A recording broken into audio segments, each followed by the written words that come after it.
All right, let's talk about pricing your products and services. If you are like me and we're still pricing your products at things like $47, $97, $997, you might be surprised at some of the trends that I discovered, which I'm going to be talking about on this episode of the Content Toolbox.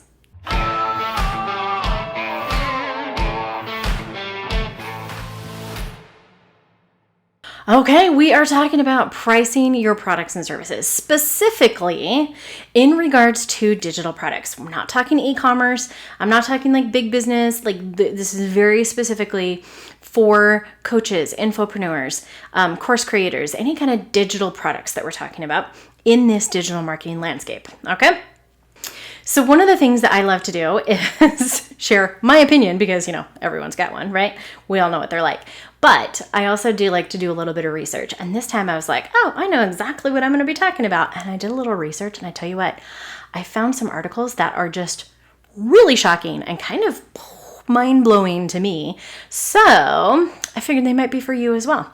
And a lot of it is around the psychology of buying, which we have looked at before.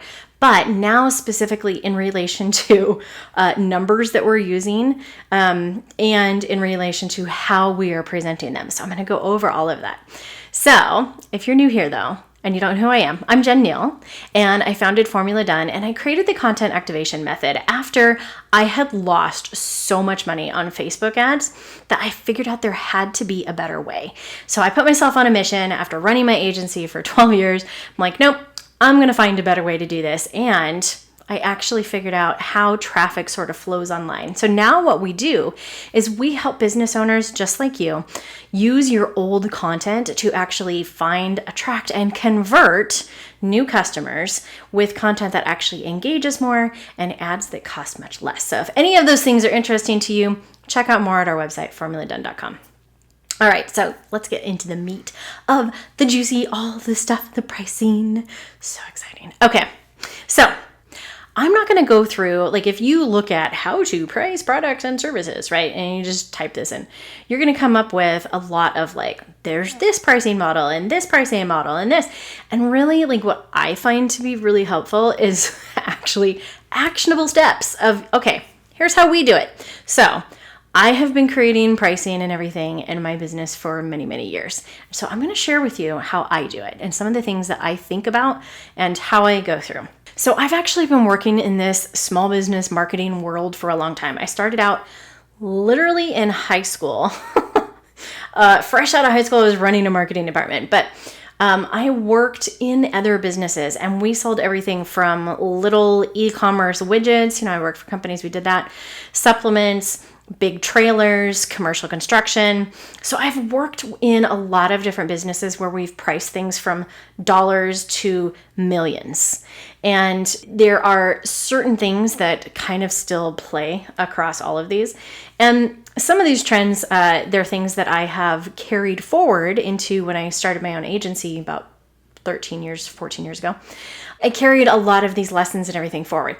So I very first started my business, and I came out and I'm like, all right, it's just me, right? And at that time I was focused on mostly graphic design and things. And I was afraid to charge people even $25 an hour. I was like, I don't know if they're going to do that, right? And at that point in time, I was charging hourly.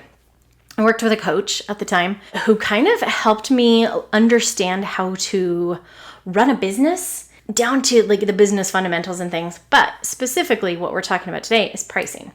And so she's the one that convinced me to go to more of a packaged pricing model and to just build a lot of value into the package.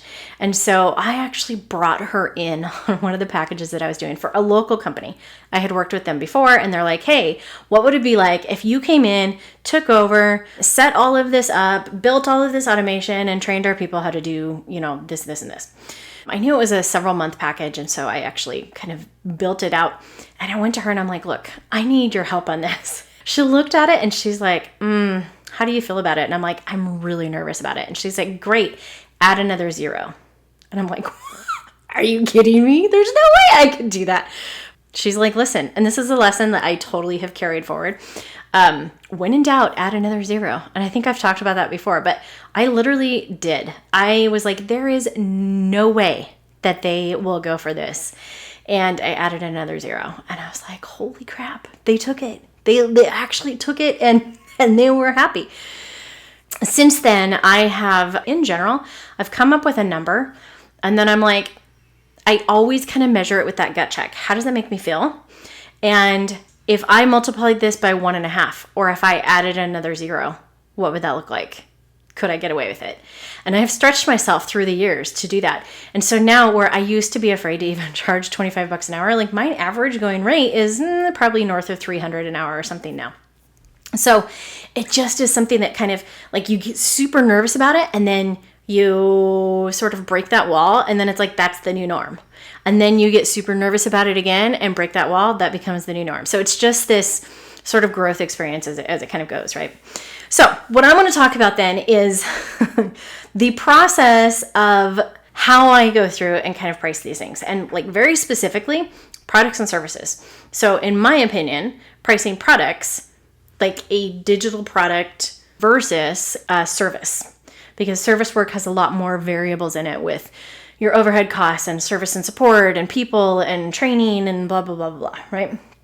So we're actually going to break these things up into 2 different sections and talk about them separately that way. Let's start with products because I think those are a little bit easier. So when you're thinking about the product, it also matters who you're selling to and where they are in the customer journey. So is this a brand new product that is coming out to people that is an introductory product? Like there's a whole digital marketing thing, right? Like, is it a tripwire product? Are you bringing them in?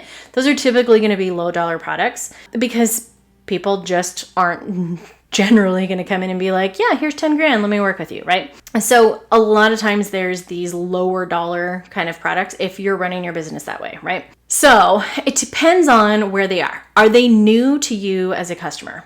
Or is this a program that is like upselling from an existing customer and you're taking them to the next level? So a lot of it kind of matters there. The further in they are and the more they've worked with you and that they're happy with you, the more they will continue to pay to continue to ascend because they have seen results already. If this is a brand new product, in my opinion, it needs to be a little bit more market associated with similar products or programs that are in the arena, because in fact, I'm going to be talking about some psych tricks, but 86% of people actually price shop online. So I believe that people even do this. I've had customers who are like, well, I could do this and this and this and like this program, and they're all within like $500 of each other, honestly.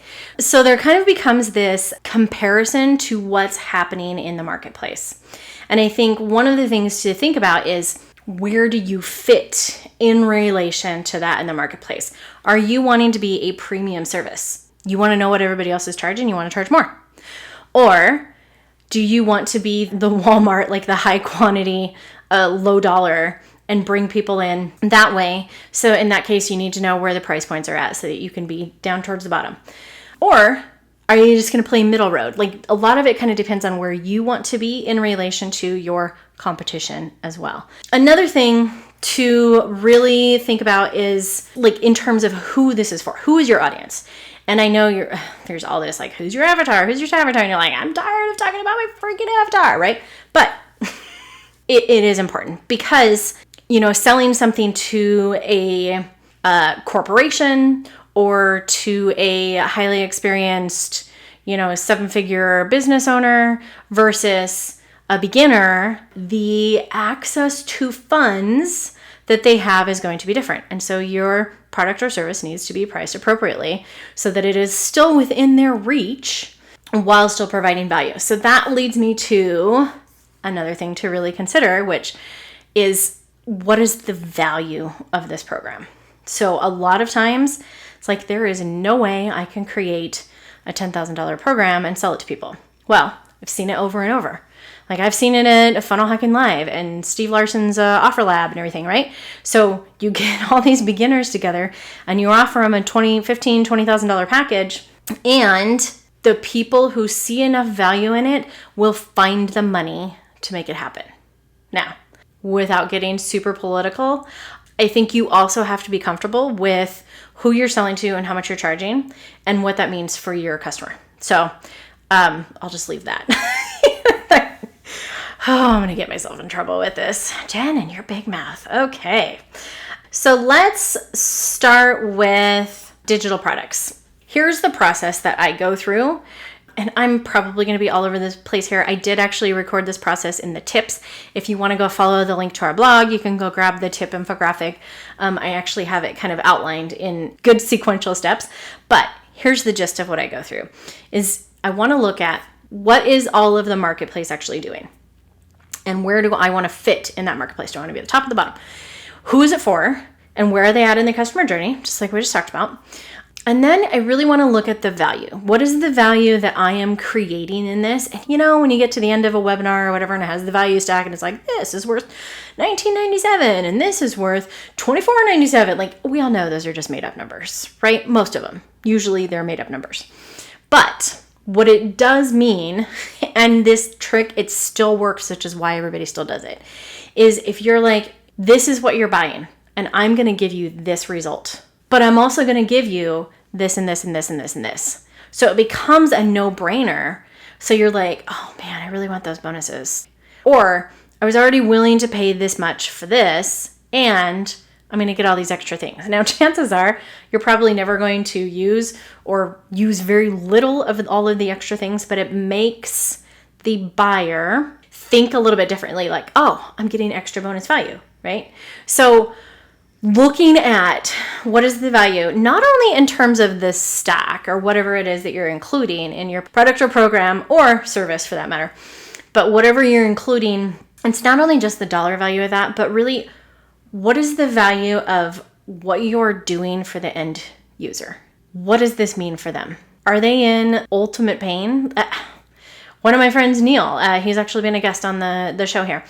He started off doing massage, right? So he actually focuses on medical massage, and he's actually transitioned away from the term massage because he doesn't want people to think about paying for a massage, because he has actually upped his price. If you compare what he does to other people, he's probably on average 3 to 4 times what normal massage places charge. But what he's focused on is the end result. I'm going to get you out of sciatic pain. And if you have ever had sciatic pain, like me, and you're in that ultimate pain, it's like, I don't care how much it costs. I want to be out of pain, and I will pay whatever, right? And at that point, he can literally pick whatever he wants. So look at the value and what you're actually doing for your customer. And you use that to help, in my mind, I use it to kind of help figure out where on the scale. Like, if this is going to completely transform their business, completely transform their life, whatever the case may be, then I know I want to be towards the top of that service. Like, I want to be a premium service for that. So that's just kind of where I place our services. And then I look at the competition, right? And I look at what we're providing in terms of value. I also look at how new our product or program is. If this is a new thing, I want it to be more easily accessible, to have more infiltration. And as the product ages and I'm having more and more people with results and things like that, the price goes up, right? So a lot of it depends on where your customers are at in their journey, but also where you are at in the journey with that product or program. So hope that helps. In addition, what I look at is in terms of like creating that value stack, like what are all the extra things I can give them? What extra stuff can I provide? So it's like, this is a no-brainer, all this extra value. Well, then I look at that total value and I say, okay, is my price at least 1/10 or less of that extra bonus value? And if not, I find more ways to add in more bonus things that help increase the value, right? With me so far? Okay, so I just want to see. A lot of this is probably pretty similar digital marketing kind of stuff, but if you have used any of these tactics and seen great results, share it in the comments below. Can't wait to see. Okay, as an example, I had a customer several years ago who had developed a membership course. And this was a very highly intensive course. And honestly, it's the same thing that he was teaching one-on-one to his like $10,000 VIP clients. But he wanted to infiltrate this and sell it, everywhere. So he's like, okay, where do we need to price it? So we went through this same model.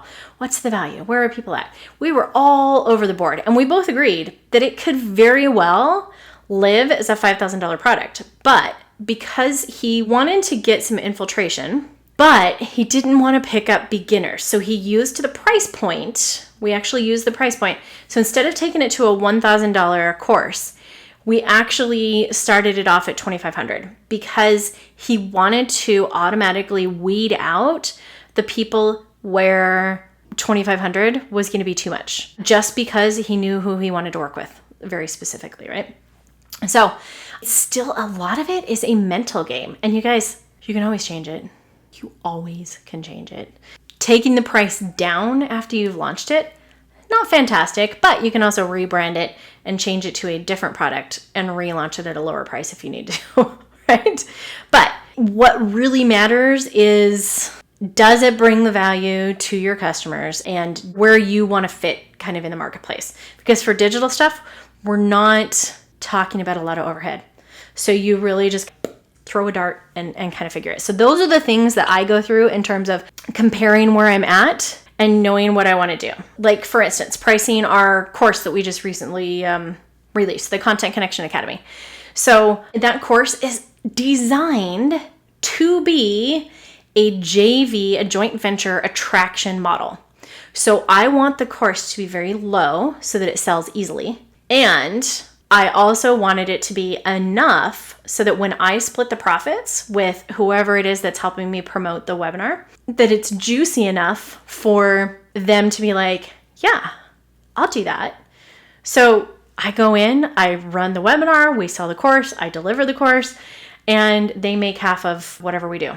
So $1,000 is a great price point. I've gone through this course with several other people and I've had feedback that like, this should be a $2,000 course. This should be a $3,000 course. I'm like, I agree, but this is meant to be sort of a foot in the door kind of product. So because of that, I actually priced it lower. Now it's also a new program. So after it's been out for a year and we have a whole bunch of people through it, it'll probably go up, right? So that's just kind of an example of how I ran that model for our digital product. Okay, so now let's talk about pricing services. So I think services are, you're going to take all those other things into account. But in addition, here's what you do. You're going to look at, what are my hard costs to deliver this service? And what are my variable costs? As in, what do I have for variable overhead? Who do I need to hire? Or just for like market adjustment and costs, right? Sometimes things can be kind of variable. So you want to look at, what are your hard costs? And so I still consider all of those other things, but I start with, here's my hard costs to deliver this. I estimate the number of hours that I'm going to have for man hours and everything. And I put all of this in and I say, okay, here's where I'm at hard labor wise. And then I multiply that before I even do anything at all. I multiply that by 1.5 because I know that my estimates tend to be a little low. And so I usually increase that just so I have some buffer. And that has saved my bacon so many times. Okay, so then I have a number that I'm like, this is my expected cost, right? Then I look at, what am I adding in terms of marketing costs? What do I want to allow to be able to acquire a customer with this? What do I want to be able to allow to pay a JV affiliate partner? So I make sure that I add in advertising costs or acquisition costs, whatever that's going to be. And then I will take that whole number and multiply it again by 1.5 or 2, and then kind of see where I'm at. So then I see where I'm at with that number. I go back to the marketplace and I'm like, okay, in terms of where I want to fit, where I want for my customer, where does that fall in alignment? And I kind of adjust the number from there based on the market. But I already know, like, I can't go under this, because I've calculated out what my estimated costs are, right? Hope that makes sense. Many years ago, when I left corporate, the first job that I worked with was a commercial contractor. And my little brother is actually a general construction manager as well. So he is in charge of pricing out products and stuff and doing these big estimates and bids. And he puts together estimates and bids for like government contracts, right? So we're talking about like, oh, here's a $123 million estimate for some building or something. So on that, the way that they're pricing it is, here's all of our costs. So they're still looking at all of their costs, right? And then they're like, plus, so it's cost plus, right? Cost plus this little bit of percentage. And they can get away with like a 2% spread. But when you're looking at 2% over like, what did I just say? 123 million? I ask as if you're going to answer me. 2% is quite a lot, right? But when you're calculating for smaller products or programs, which in general in the digital marketing realm, we're usually somewhere in the like $100 to $10,000, $20,000 range, right? So you need more than a 2% margin. So whatever those margins are that you're looking for products, I like to look at anywhere from like a 50 to 80% margin. For services, I like to look at like a 30 to 50% margin because I know that things are going to be variable in there. If you beat those, awesome, totally do it. I'm just kind of giving you the guidelines that I look at for base. Now, if I can increase that profit and still fit where I want to in the market and it still works for my customers and everything, great, I'm going to. But if it doesn't, that's kind of why everybody sort of stays in those ranges, right? So one of the things that I keep talking about here is affiliate commissions, like building in the room to be able to pay those affiliate fees. And I mentioned the Content Connection Academy. That is a $1,000 course, and we give $500 to anybody who is referring. So if that's something that you are curious about, go check out formuladone.com/partner, and you can sign up to be one of our affiliate partners, and you can make some money off of our products and programs, which I just love making money off of other people's stuff because I'm like, yeah, I just made money and I didn't actually have to do anything. Like, that's awesome. So I'd invite you to check that out. And you can also experience some of how we put together some of our pricing models. So I hope that this helps. Make sure you go read the blog, grab the tip graphic where I actually have kind of this step-by-step, which will make a lot more sense now after listening to this. But a few examples of how we go through working on pricing out our products and services. So thanks so much. I will see you guys on the next episode.